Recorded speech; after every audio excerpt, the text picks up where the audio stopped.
क्या घटना हुई है सर कि यहाँ पे आज आपको आना पड़ा? देखिए, जो घटना घटित हुई थी, मेरे से पहले कप्तान साहब ने जो पूरा घटना के बारे में विस्तृत जानकारी आपको दी गई है। पूरी घटना जो है बहुत दुर्भाग्यपूर्ण है। मेरे द्वारा और कप्तान के द्वारा जो है आज पीड़ित परिवारों से आज मुलाकात भी की गई है और जो अनिल जी हैं जिनको डिस्चार्ज किया गया है, उनसे भी मुलाकात करके बातचीत किया है, उनका हालचाल जाना गया है।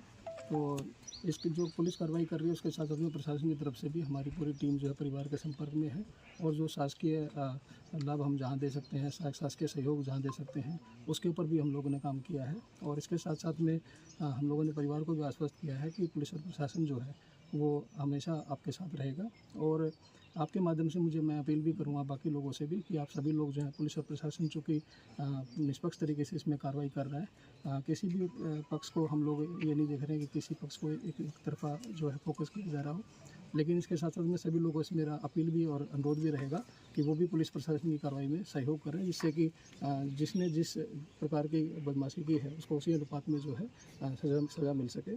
तो इन सारे बिंदुओं पे हम लोग काम कर रहे हैं और आप लोगों के माध्यम से शांति गांव में और सौहार्द बना रहे, इसके लिए सभी लोगों से मेरा अनुरोध और अपील। सर, क्या सहायता दी जा रही है जिनके घरों में आग लग गई है? देखिए, दोनों तीनों बातें हैं। जो मड़ई में जो भूसे में आग लगाई गई थी उसको अलग से देखा जा रहा है। अब चूँकि संतराम जी की दुर्भाग्यवश जो है मृत्यु हुई है, तो उसमें भी कुछ लाभ बनते हैं। तो जो परिवार को हम लोग शासकीय सहयोग दे सकते हैं वो पूरा हम थोड़ा लिबरल होकर उन चीज़ों पर विचार करें। सर, प्रदेश के कोने कोने से नेता लोग इस मामले को तूल देना चाह रहे हैं सर।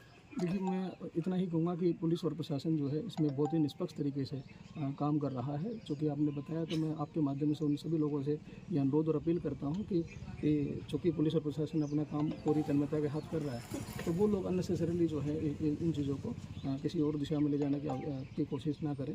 हम लोग यहाँ पे काम कर रहे हैं और पूरे निष्पक्ष तरीके से हम लोग काम कर रहे हैं। और मैं अपील भी करता हूँ आप लोगों के माध्यम से कि पूरी कार्रवाई समय समय पर अवगत भी कराया जाएगा।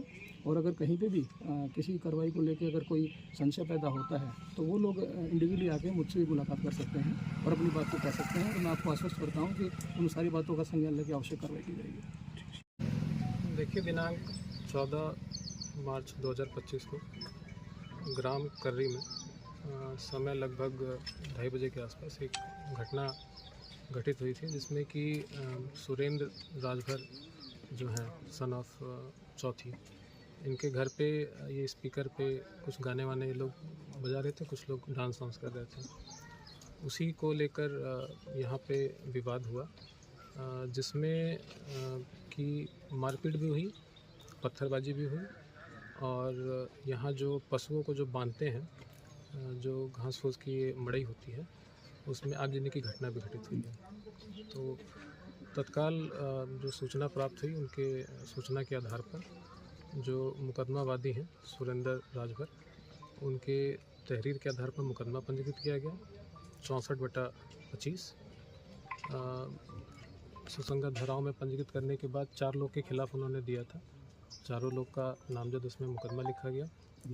उसके बाद विवेचना स्टार्ट हुई, उसमें जो 4 लोग जो नामजद थे उसमें से 3 लोग गिरफ्तार भी हुए, फिर कुछ लोग उसमें प्रकाश में भी आए। तो टोटल 8 लोग उस घटना में अभी तक शामिल होना आया है। 8 लोगों में से 5 लोग की गिरफ्तारी हो गई है। जो लोग गिरफ्तार हो गए हैं उनका नाम है रत्नेश तिवारी, आशुतोष तिवारी, अशोक तिवारी, साथ ही जयप्रकाश यादव और योगेंद्र यादव। तो ये कुल 5 लोग इस घटना में अभी तक गिरफ्तार हो गए हैं। आज दिनांक 23 मार्च 2025 को एक सूचना BRD हॉस्पिटल से प्राप्त हुई है। उसमें चूँकि घटना में 2 लोग चोटिल थे, इसमें अनिल राजभर और संतराम राजभर, ये दोनों लोग काफ़ी गंभीर रूप से चोटिल थे। यहाँ से जिला अस्पताल गए थे, जिला अस्पताल से फिर उनको रेफ़र किया गया था BRD हॉस्पिटल गोरखपुर में, उनका उपचार चला। जो अनिल राजभर हैं उपचार के उपरांत वहाँ से डिस्चार्ज हो गए। डॉक्टरों ने जब उनको पाया कि सब उनका उपचार सही हो गया तो उनको डिस्चार्ज किया। लेकिन जो संतराम राजभर हैं, आज सूचना अभी प्राप्त हुई है 2 घंटे पहले कि उपचाराधीन ही उनकी मृत्यु हो गई है। इसमें आगे की जो प्रक्रिया है, पंचायतनामा की कार्रवाई और पोस्टमार्टम की कार्रवाई ये कराई जा रही है। यहाँ अभी मैं और DM सर के द्वारा गांव में विजिट भी किया गया है, पीड़ित परिवारों से भी मिला गया है और हम भरसक प्रयास कर रहे हैं कि पूरी घटना में जल्द से जल्द पूरी घटना का अनावरण हो। साथ ही साथ हम इंश्योर कर रहे हैं कि इसमें सद्भावना और सौहार्द जो गांव में है वो बना रहे। सर, यादव परिवार का एक लोगों का कहना है कि वो इस घटना में शामिल नहीं थे और दूध बेच करके आए थे और घर पे खड़े हुए विवाद हो रहा था जी। और उस समय वो गांव पे थे, मतलब गांव के अंदर थे, यहाँ पे थे नहीं, और उनको भी गिरफ्तार कर लिया गया है। देखिए, जब घटना घटित हुई तो मेरे द्वारा घटनास्थल का निरीक्षण किया गया था। पीड़ित परिवार से भी हम मिले थे। पीड़ित परिवार ने बड़ा स्पष्ट रूप से बताया था और गांव के और भी लोगों ने भी बताया था कि इसमें जो जेपी यादव हैं जी, इनके छत पे चढ़ के पथराव किया गया था। इनके छत का इस्तेमाल किया गया और डायरेक्टली और इनडायरेक्टली दोनों तरीके से ये घटना में इन्वॉल्व थे। चूँकि बयानों में भी आ रहा है और यहाँ जब हमने CDR में लोकेशन भी चेक किया, बाकी और जो तथ्यों से बाकी और तरीके से जब हमने जानकारी की तो उनकी घटना में संलिप्तता हमने पाई है।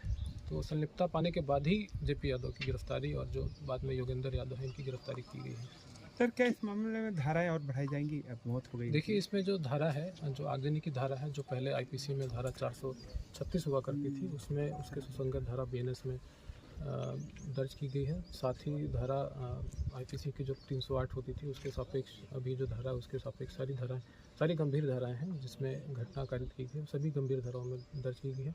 चूँकि अब इसमें संतराम जी की मृत्यु हो गई है तो जाहिर सी बात है अब वो धारा तरमीम होगी और उसके सापेक्ष जो धारा अब बढ़ेगी वो उसकी कार्रवाई फिर लिखा पढ़ी करके थाने स्तर से वो कराई जाएगी। सर, कुछ लोगों का कहना है कि शराब वितरण के बाद ये मारपीट हुआ, शराब न वितरण हुआ तो मारपीट नहीं होती। देखिए, उस बिंदु पे भी हम जांच कर रहे हैं कि जो रूट कॉज है क्या था इसका और किस तरीके से पूरी घटना एक के बाद एक डेवलप हुई, तो इसलिए सारी चीज़ों पे जांच की जा रही है। खबरें जो आपको सीधे जोड़ती है हमसे, जिनका आपकी जिंदगी पर होता है सीधा असर, खबरों की वही तस्वीर, बिना बदले बिना डरे, जज्बा सच का लिए, सच दिखाते हैं।